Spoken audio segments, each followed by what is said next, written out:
वो बड़ी बातें हो रही थी जो इंडिया में नहीं जाऊंगा, इंडिया में मैं नहीं जाऊंगा, लेकिन इनको क्या पता था कि इंडिया में तो टीम जाए ना जाए वो बात की बात है, लेकिन मैं शायद तब तक होऊंगा ही नहीं। रमीज राजा बतौर चेयरमैन पाकिस्तान क्रिकेट बोर्ड, उनको उनके ओहदे से बरतरफ कर दिया गया है, रिमूव कर दिया गया है और नए चेयरमैन का ऐलान कर दिया गया है। और अब सिर्फ नोटिफिकेशन होना बाकी है, क्योंकि वजीर आजम ने उस समरी के ऊपर दस्तखत कर दिए हैं। लेकिन इसके साथ साथ और किस किस की छुट्टी होने जा रही है? क्या न्यूजीलैंड के खिलाफ पाकिस्तान जो सीरीज खेलने जा रहा है उसके लिए स्क्वाड के ऐलान पर इसका जो है वो असर पड़ेगा? 75 साल में पहली बार पाकिस्तान घर पे क्लीन स्वीप हुआ।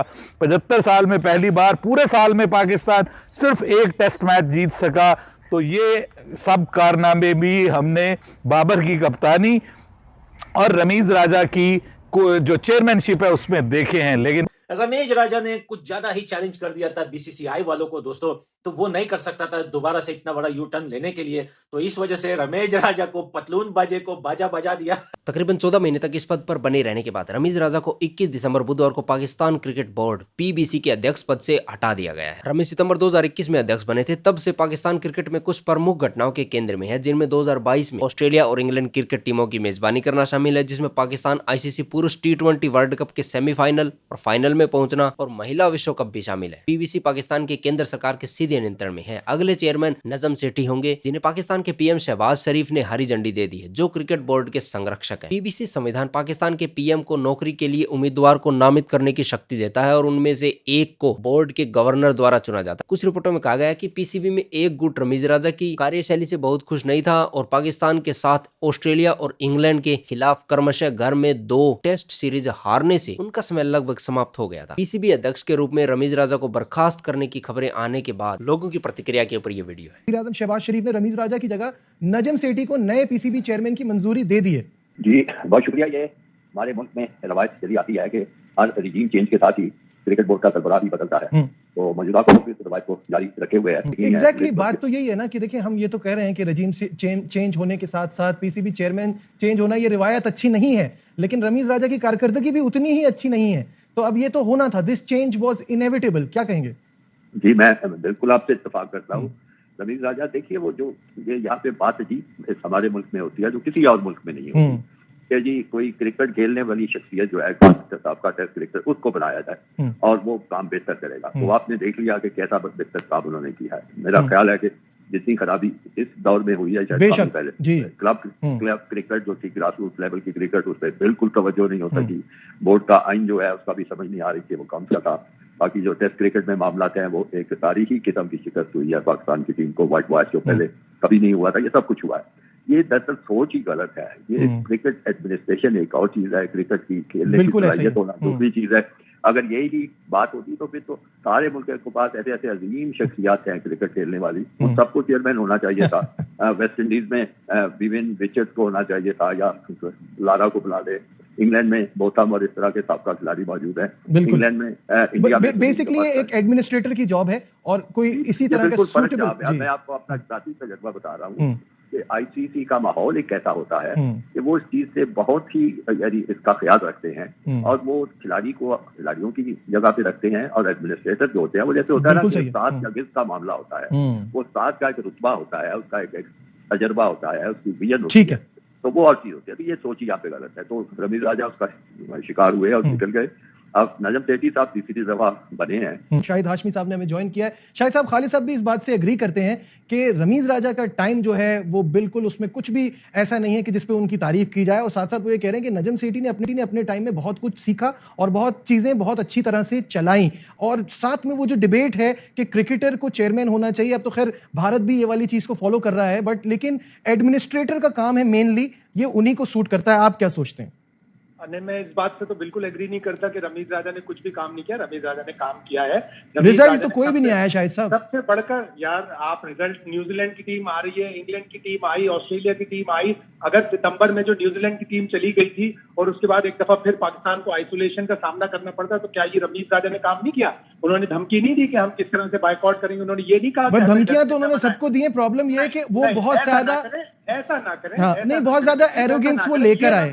हाँ। ये ना कहें कि उनकी कारकर्दगी अच्छी नहीं रही, ये कहें कि उन्होंने उनकी जो कारकर्दगी थी उस पर बहुत सी चीजों पे सवाल निशान होगा। जी बिल्कुल है जी। उसके ऊपर होगा, लेकिन कारकर्दगी ऐसा ना कहें। टेस्ट क्रिकेटर्स की डबल हो गई, जिनको स्टाइपेंड मिलता था वो डबल हो गई, खिलाड़ियों की फीसें डबल हो गई, डोमेस्टिक क्रिकेटर्स की फीसें डबल हो गई, इंटरनेशनल टीमें आई। हाँ, हम पिचेस के मामले में 1 साल में कुछ भी नहीं कर सके, हम टेस्ट टीम की कारकर्दगी पीछे चली गई। लेकिन इस तरह ना कहें कि किसी आदमी शाहिद साहब एक चेयरमैन कप्तान के पीछे और स्ट्रॉन्ग कैरेक्टर के पीछे छुपते हुए नजर आए। खालिद महमूद साहब तो खुद भी चेयरमैन रह चुके ना, इसलिए उनका नुक्ता नजर दुरुस्त है, ठीक है, लेकिन उनके भी उसमें जानिबदारी आती रहती है।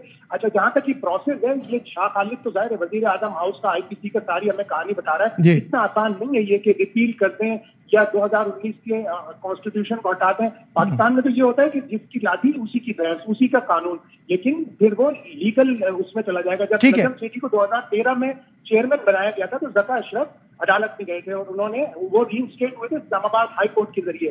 फिर शाहिद साहब आप हमारे साथ ही रहिए। पूरी बात सुन ले। फिर 2014 फरवरी में नवाज शरीफ साहब ने एडहॉक लगा दिया और नजम सेठी साहब को बहाल कर दिया। फिर जका अशरफ कोर्ट में चले गए और जका अशरफ फिर बहाल होकर थोड़े अर्से के लिए वापस आए। फिर नजम सेठी ने सुप्रीम कोर्ट में ये स्टेटमेंट दिया कि मैं आइंदा चेयरमैन नहीं बनूंगा और चीफ एग्जीक्यूटिव का एक एग्जीक्यूटिव कमेटी में वो आ गए और उन्होंने तकरीबन 2-2.5 साल शहरियार खान साहब के साथ गुजारे। फिर वो अगस्त 2017 में चेयरमैन बने। तो इसका आसान तरीका ये होगा कि जो 2019 का कानून है उसमें उसमें वजीर आजम चेयरमैन रमीज राजा को बुलाएं और कहें कि हम आपको हटाना चाह रहे हैं उस 2 रुकनी पैनल में से जो मैं बनाता हूं या मैं जिसको भेजता हूं। ठीक है, उस सूरत में तो आसानी से हो जाएगा, वरना दूसरी सूरत में कानूनी पेचीदगियां होंगी, आसान काम नहीं है। बिल्कुल ठीक है। शाहिद साहब मुझे एक बात बताइए, कल एक हैशटैग चला था सोचना भी मना है टू सपोर्ट बाबर आजम, और मुझे लगता है कि ये खिलाड़ियों का काम नहीं है, ये जो है ये कोई पॉलिटिकल पार्टी नहीं है, इट्स टीम, और इसमें nobody is bigger than Pakistan. तो वही जो हम बात कर रहे थे, ये इस तरह की चीजें भी जब होती हैं, जब आपको नजर आता है आपका चेयरमैन ही वीक है, आपका हेड कोई है नहीं जो आपको रोक सके इन चीजों से, ये ट्वीट्स करंट प्लेइंग प्लेयर्स को नहीं करनी चाहिए, क्या कहेंगे? इस बात पे इत्तेफाक नहीं करता कि चेयरमैन कमजोर है। चेयरमैन तो कमजोर नहीं है। चेयरमैन तो खुद कहते हैं कि मुझे बाबर के अलावा कोई और नजर नहीं आता। तो जब इस तरह की एक वॉइस ऐसी जारी होगी, जब हम प्लेयर्स को एम्पावर नहीं करते तो हम लोग खुद ही कहते हैं कि हमने प्लेयर्स को दबा दिया, क्रिकेट बोर्ड चढ़ा हुआ है प्लेयरों के ऊपर, और जब हम प्लेयर्स को एम्पावर करते हैं तो हम कहते हैं प्लेयर्स पावर हो रही है। लेकिन ऐसा होना नहीं चाहिए था। खिलाड़ियों ने ये मतलब एक अच्छी हरकत नहीं की। इस तरह का कोड ऑफ कंडक्ट में भी आना चाहिए, और क्रिकेट बोर्ड को यकीनन अगर नया क्रिकेट बोर्ड भी आता है तो उसको इस कोड ऑफ कंडक्ट के अंडर में लेके आना चाहिए खिलाड़ियों को। ये खिलाड़ियों का फैसला नहीं है कि कौन कप्तान बरकरार रहेगा या कौन कप्तान बरकरार रहना चाहिए। ये पाकिस्तान क्रिकेट बोर्ड का और पाकिस्तान क्रिकेट बोर्ड के चेयरमैन का इस्तेखाफ है। वो बनाते हैं कप्तान।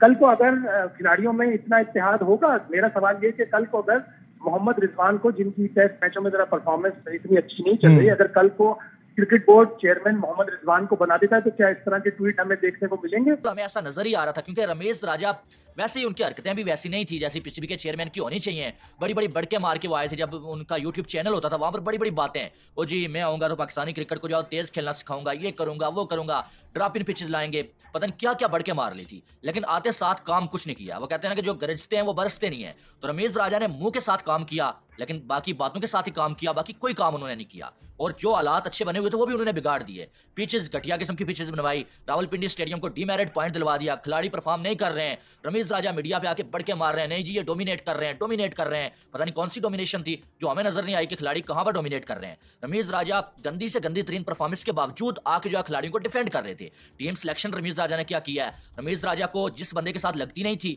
वो बंदा टीम से बाहर है। जो रमेश राजा को अच्छे लगते हैं वो सारे के सारे टीम में थे। वर्ल्ड कप हम हार गए रमेश राजा की इस सिलेक्शन की वजह से। फिर आप देखें उसके बाद रमेश राजा ने क्या किया। अब जो है वो बड़ी बातें हो रही थी, जो इंडिया में नहीं जाऊंगा, मैं नहीं जाऊंगा, लेकिन इनको क्या पता था कि इंडिया में तो टीम जाए ना जाए वो बात की बात है, लेकिन मैं शायद तब तक होऊंगा ही नहीं। तो आप देख लें वो क्या सीन है। शहबाज शरीफ वो कहते हैं ना कि मुर्गे को ज़िबा करने से पहले पानी पिलाया जाता है। तो रमेश राजा को भी उस दिन दावत शावत खिलाई गई, पानी वगैरह पिलाया गया, इनकी तारीफें की गई कि यार बहुत अच्छा काम कर रहे हैं। इनको लगा कहीं ना कहीं यार मुझे तो नहीं निकालने वाले हैं। इतना है रमेश राजा को उंगली डाल दिया भाई। हम तो उसी वर्ल्ड कप के लास्ट में ही बोल रहे थे कि ये जल्द से जल्द हटा दिया जाएगा, लेकिन वो कुछ लोग क्या थे कि वो बेकार में आके यहाँ पे ज्ञान दे रहे थे कि भाई तू गलत बोल रहा है, ऐसा नहीं होगा। भाई अभी क्या हुआ देखा ना, भगा दिया ना साले को। और रमेश राजा को हटाने के पीछे बहुत बड़ा जो है वो रीजन है दोस्तों, मैं आप लोगों को बताऊंगा, ये लोग नहीं बताएंगे, क्योंकि रमेश राजा ने कुछ ज्यादा ही चैलेंज कर दिया था बीसीसीआई वालों को दोस्तों, तो वो नहीं कर सकता था दोबारा से इतना बड़ा यू टर्न लेने के लिए। तो इस वजह से रमेश राजा को पतलून बाजे को बाजा बजा दिया और साइड पे कर दिया, चल भाई निकल ले भिखारी। रमेश राजा की छुट्टी हो गई है और नजम सेठी साहब आए हैं, तो जो इंडिया के साथ हमारा स्पोर्ट्स रिलेशन है उस पर कितना असर पड़ेगा और पड़ेगा भी कि नहीं? सबसे पहली बात तो ये कि बिल्कुल क्रिकेट के ऊपर अगर नजम सेठी साहब आए हैं तो असर पड़ेगा और पड़ना भी चाहिए, और भारत के साथ टर्म्स बेहतर होने चाहिए। और जहां तक नजम सेठी साहब को मैंने देखा है, पढ़ा है, सुना है, तो वो हमेशा से मतलब एक तरह से कोशिश करते हैं कि दोनों कंट्रीज के टर्म्स बेहतर हों।